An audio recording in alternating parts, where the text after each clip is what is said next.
Welcome to the 10th video in the Colored Pencil course, brought to you by thevirtualinstructor.com, Creating Texture Part 2. In this module, we'll continue our look at creating texture with colored pencils, and complete the drawing that was started in Module 9. To review, texture is an element of art that refers to the way an object feels to the touch, or looks as it may feel if it were touched. The combination of accurate value and textural marks, also called directional lines, will usually result in accurate translation of texture in a drawing. So let's continue the drawing that was started in the previous module. We'll continue our layering approach by first laying down the base coat of beige, followed by sienna brown and dark umber. As we make marks, we are continually thinking about the textural elements that we are exploiting in order to create the illusion of texture in the final image. These elements, of course, are the relationship of values. So if all color was removed from the image, we can still communicate the texture that's inherent in the reference. This is dependent on placing the highlights, midtones, and shadows in the correct locations. We're also considering the directional lines or textural marks as marks are made on the surface. It's important to build up the different values as we apply the material to the surface. Of course, the beige is a lighter value, the sienna brown is a midtone, and then the dark umber is a darker value. As these layers are applied, they are burnished using the base coat of beige.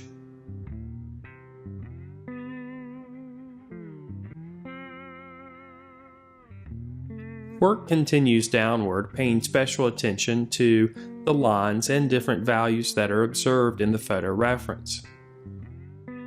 It's important not to get too obsessed with what is observed. Instead, try to focus on creating the illusion of texture through the patterns that develop in your mark making.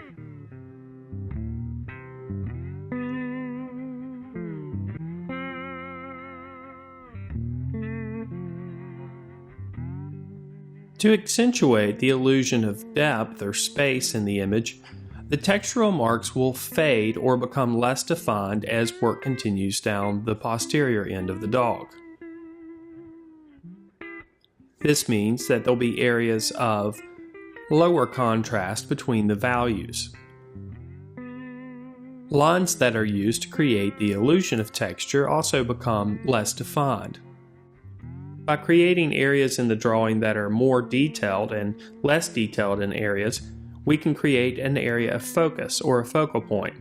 In this case, we want the focal point to exist on the face of the dog. Therefore, the face of the dog is going to be more detailed and have more areas of higher contrast. Areas around the head that we want to not be part of the focal point are less detailed. Perhaps we can accomplish this by blurring out areas and adding less details or contrast in value.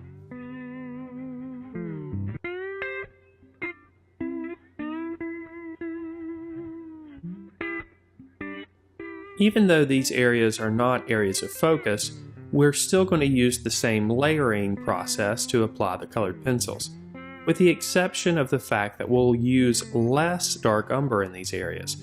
The dark umber will increase the contrast and therefore translate as an area of detail.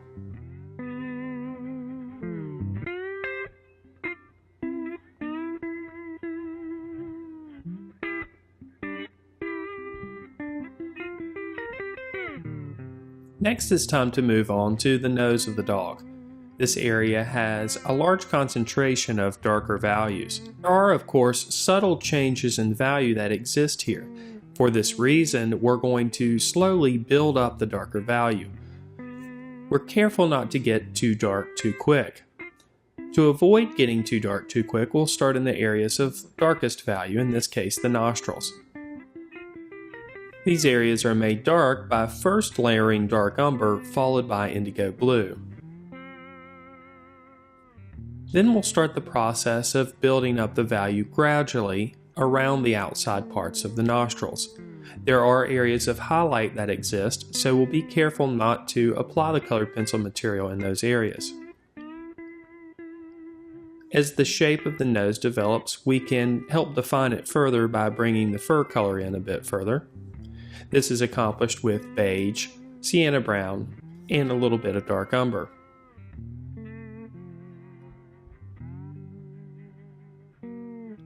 The same colors are used on the front side of the nose as were used in the nostrils to build up the darker value. First dark umber, followed by indigo blue. Then the process continues by layering these two alternating colors to slowly build up the value. It's important that we don't lose the nostrils completely. The color is then burnished using a colorless blender to help control the process of developing the value.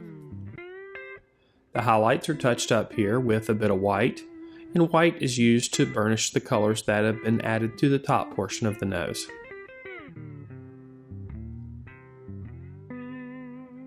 Here again, thought is given to the directional marks that are used to apply the pencil. 70% cool gray is used in areas to ease the transition from the darker values and lighter values. These areas are burnished using the white. A few textural marks are added using the dark umber pencil.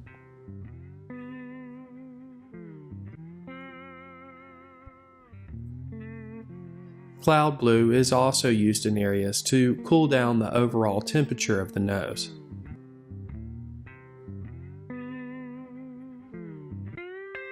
The intensity of the dark values right underneath the nose are made a little bit stronger by layering indigo blue and dark umber.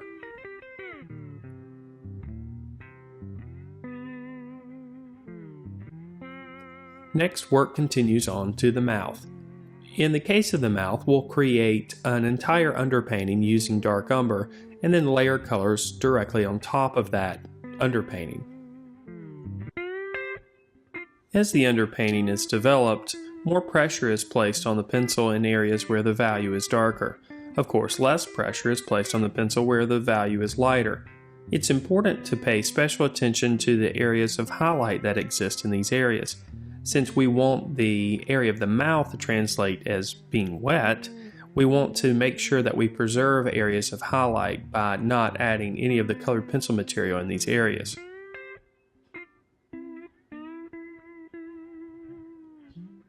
With the underpainting complete, we can start to add some of the areas of local color that are observed. Peach is the first color that's added with a medium application of pressure.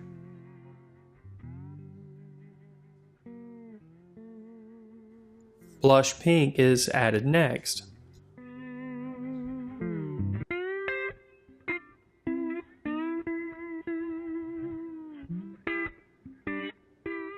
To cool down some of the areas of highlight and create the illusion of wetness in the mouth, cloud blue is also used.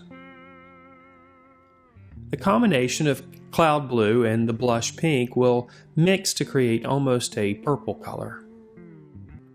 To darken up some of the values, indigo blue is used on top of the underpainting. The contrast between values is pushed further using the indigo blue, making some of the values darker in areas. This in turn will make the lighter values appear lighter.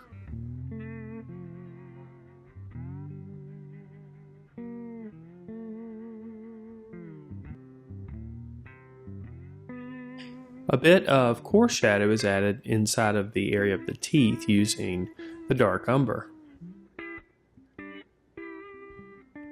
And blush pink is used again to make the tip of the tongue a bit more intense.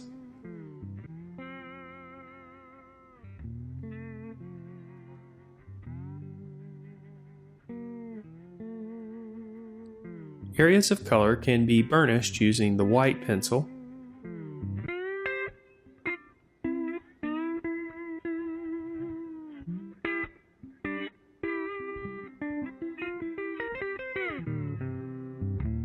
With the mouth complete, details around the mouth can be developed.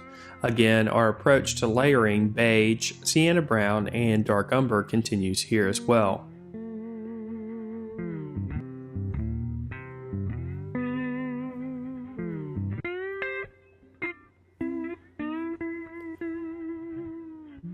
A colorless blender is used to burnish some areas a bit further.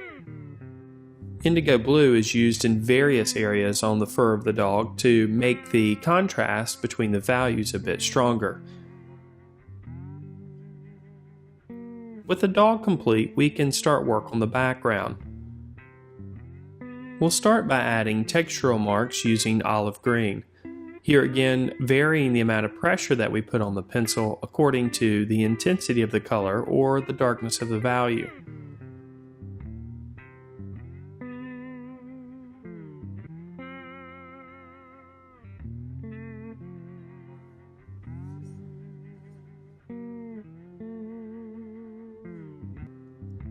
Lemon yellow is added over the top of olive green to create a few highlighted areas.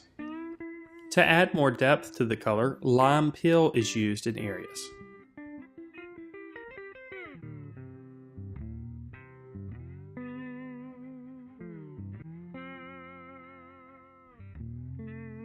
For the darker areas, indigo blue is layered on top.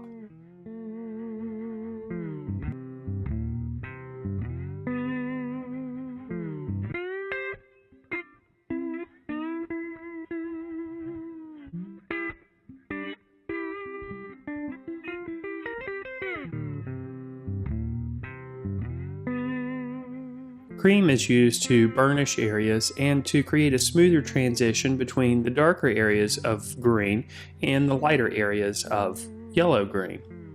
These areas are then burnished using a colorless blender.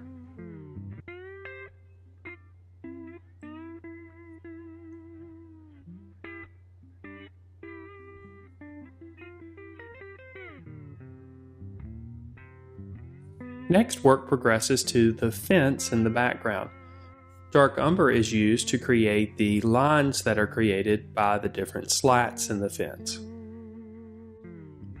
These lines become less defined as the fence extends into the background. 20% cool gray is used as a base tone for the fence. Marks are made in a vertical direction, which will help mimic the texture that's inherent on the surface. To add the areas of detail that exist on the fence, 70% warm gray is added on top.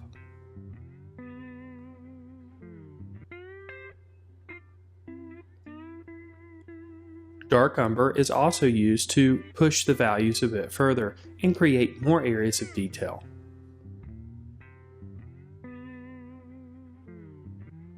As lines are created, they are burnished in using a colorless blender, followed by an application of white.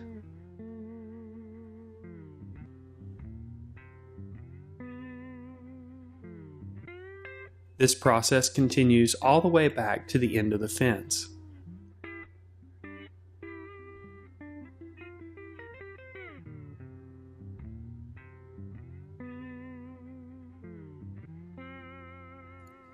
Cream is added to the sky to add a bit more warmth to the scene. To make a few of the elements in the background feel more distant, white is used to burnish. These areas are burnished with a heavy application using circular marks.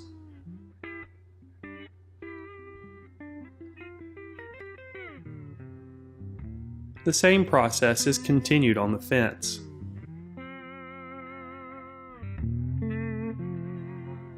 Edges of the dog are clarified a bit further using the base color of beige.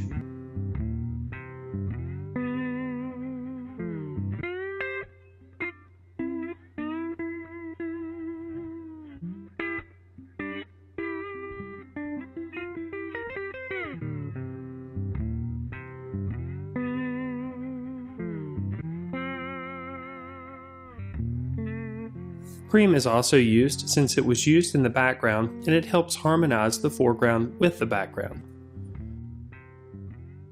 And now our drawing is complete. and the illusion of simulated texture is translated through the drawing. So what did we discuss in this module?